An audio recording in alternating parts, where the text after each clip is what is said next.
T'as vu coma héroïque dans un autre monde?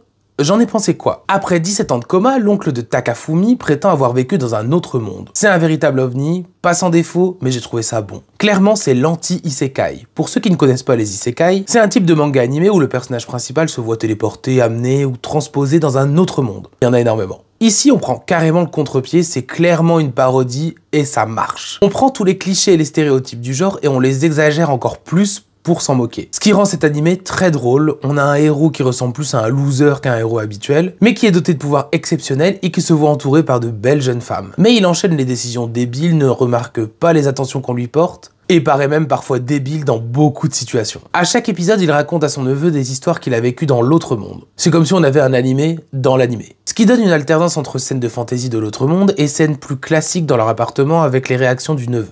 Un autre très bon point, c'est le fait qu'on a une ode aux gamers des années 90 et surtout envers Sega. Ça fera plaisir aux fans de l'époque et ça m'a rappelé tellement de souvenirs. Visuellement, c'est assez simple, mais parfois le style graphique est intéressant, les musiques sont pas mal et les doublages très bons.